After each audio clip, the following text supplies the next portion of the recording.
Welcome back to the channel, everyone. Greatly appreciate you tuning in here. So today we are going to do another test with another rifle at 20 yards and at 25 yards using 14 grain, 15 grain, 18, and a 25 grain pellet. Yeah, 25. Last time we used the Umarex Gauntlet 1 for our first test. I think it did fairly well, being for the rifle that it is. It is definitely not really your super cheap rifle, nor is it a super expensive one, but it is a budget friendly one that will get the job done. Now, we do have a special thanks here. I want to thank Umarex for providing me here with the Umarex Gauntlet 2 for this test. So let's go ahead and do a little change of hats. Thank you. Thank you very much for providing this rifle here for this test. I do greatly appreciate it. These will be the inaugural shots that I've ever done out of this rifle or ever out of an Umarex 2.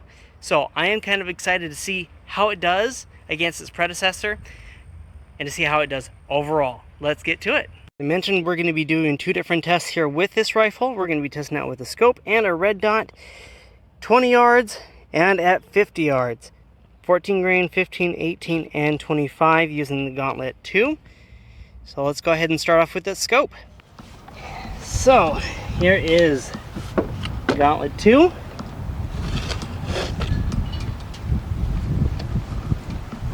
It is definitely different than the Gen 1. Recently, after handling the Gen 1, the inside grip does feel a little more rigid. It doesn't feel as heavy as it did before. I don't know why, just probably because I'm now used to holding it. But the bolt, still love how that bolt feels. Just the overall way that it just weighs and bounced very, very well. But let's go ahead and get this thing filled up here with my scuba tank. Now I won't be able to fill it up at the 4,000 psi that it is rated for. So we're just going to have to go ahead and fill it up to the 2,700 that I believe that this tank is currently filled at. So it just takes that quick disconnect to go ahead and fill it in. Got to make sure the release valve is tight. Slowly open it. Filling up for the first time.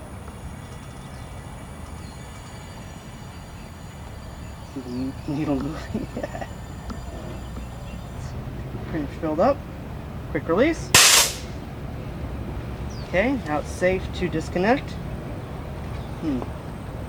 Does make it a little challenging to get into there, but not impossible. Not impossible. Okay, so it looks like it's probably sitting about 2,500 more or less. So that's probably what my tank is sitting at. If I had a bigger tank, I would definitely fill this up here to the 4,000 psi that it is set at. That way we just go ahead and send it all freaking day. But let's go ahead and get this started without further ado. Now, if you briefly recall from my unboxing for this, the bolt definitely was different. Handle is definitely different. You got this cheek well that you can go ahead and adjust using these little hex screws over here. Definitely has a larger bottle than the Gen 1, but most of all, it's got Picatinny and dovetail.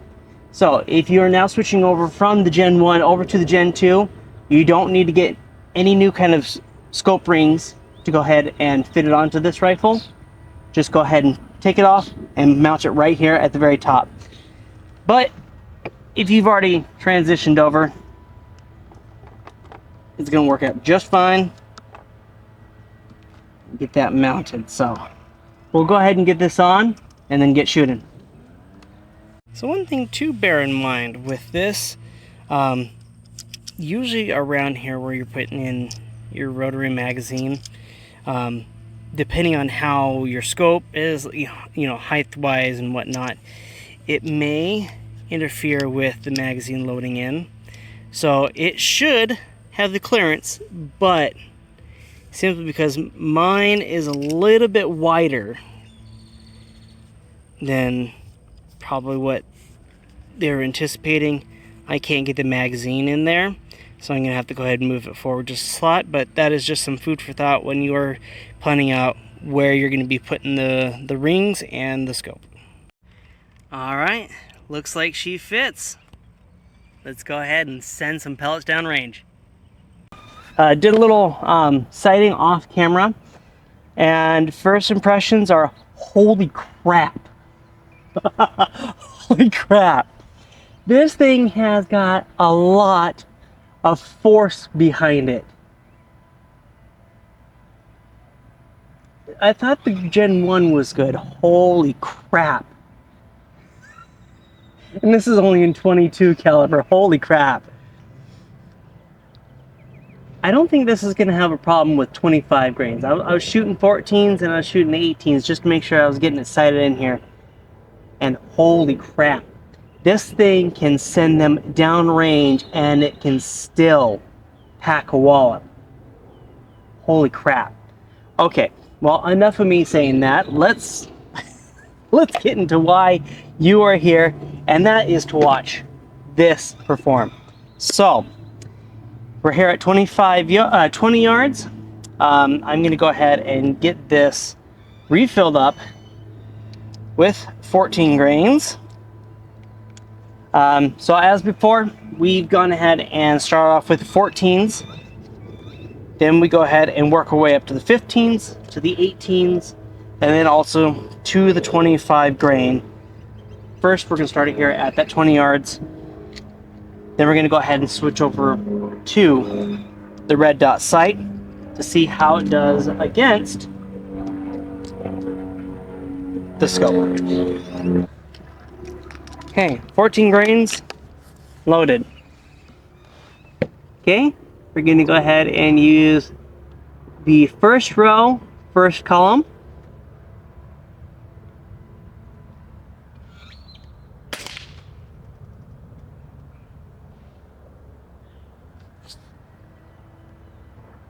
Yeah, that was a bullseye. This thing is a freaking tack driver. Holy crap. I pulled that one a little bit. See if we can. Jeez.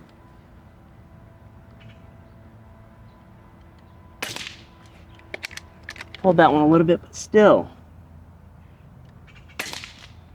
Okay. So it is still working its way, and it's still the break-in period. It's only had 15 shots go through it.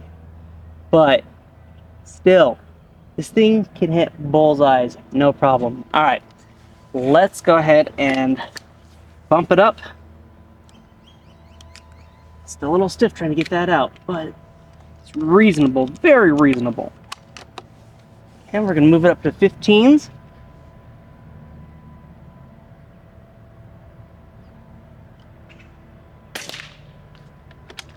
Okay, so it's still pulling a little bit to the right.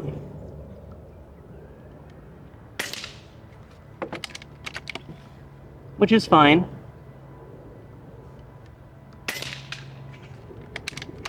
Still, it's just hole over hole.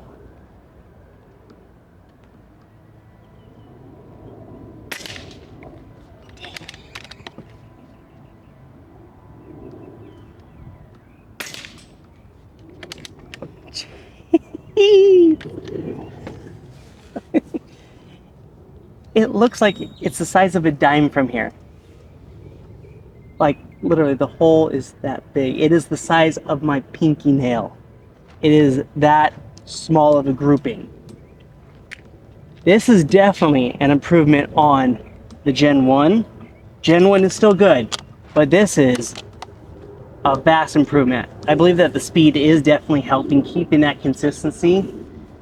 Plus, it is a new rifle. The other one's probably got over 3,000 rounds through it. So, could be time to maybe change out that barrel. But let's go ahead and see what the 18s do. I'm excited.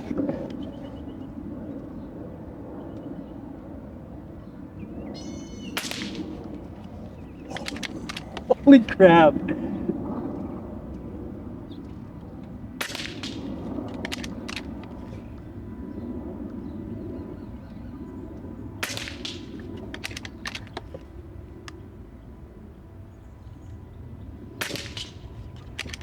still hole over hole on these things.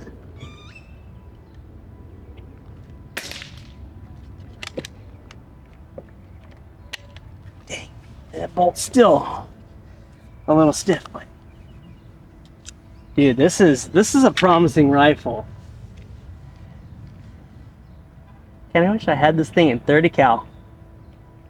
That would be fun to do some hunting videos to see how hard these things can smack and how accurate it can shoot in a 30 cal. This is just a 22 cal.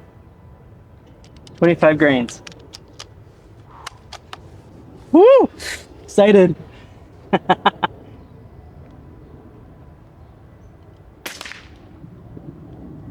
Dude, there's almost no drop in it. Man, it's loud out here.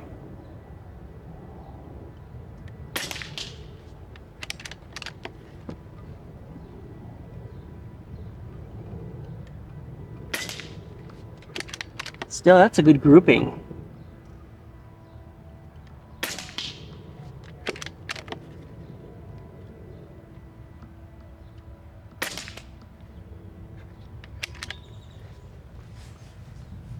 All right, let's go ahead and review the fidget and see exactly how well that did. From here, that looks awesome. But we're gonna go ahead and move on to the red dot next.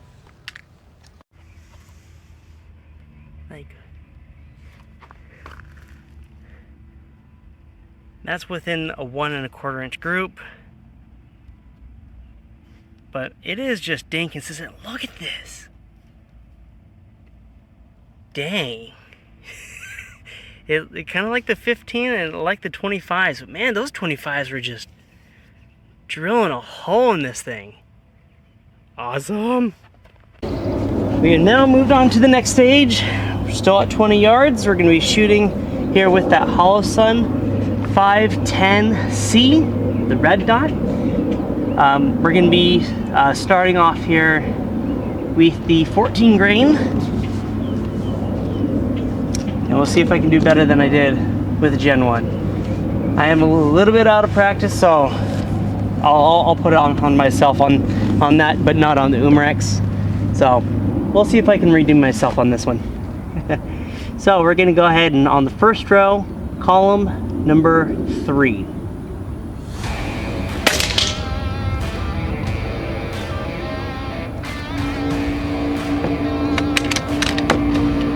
I think I hit that.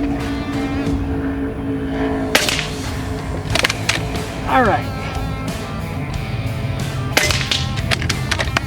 Dude. I am drilling a hole there.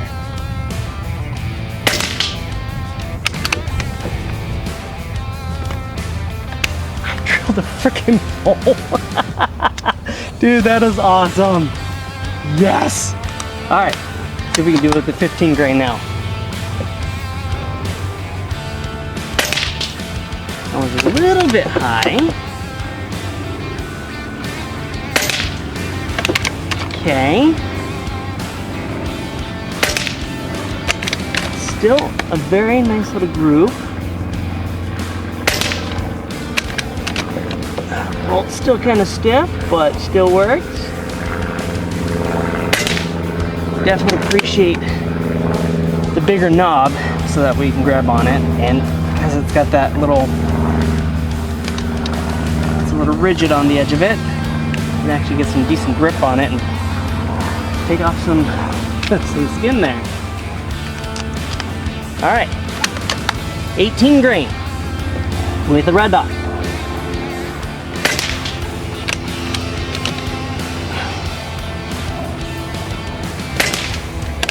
That looked like a bullseye. A little bit to the right from what I can see.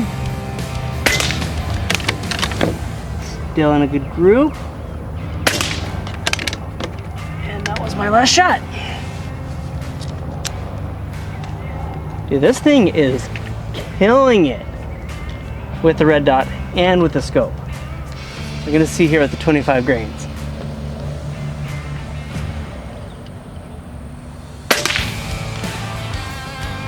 That was pretty dang close.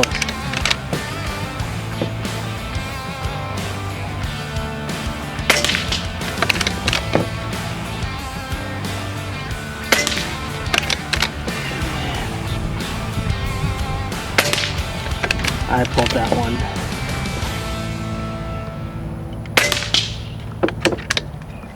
All right, final shot. All right, let's go ahead and review that. Well, that concludes this part of the video. Let me know how well you think that the Gauntlet did here at 20 yards. I think that it did extraordinarily well. Very, very well. I am highly impressed on how well this rifle has performed, and especially on how much energy this thing is sanding down range. It is flippin' awesome. So if you want to go ahead and follow me for more content, go ahead and like and subscribe. Otherwise, I will go ahead and follow up with the second video at 50 yards. Thanks for watching.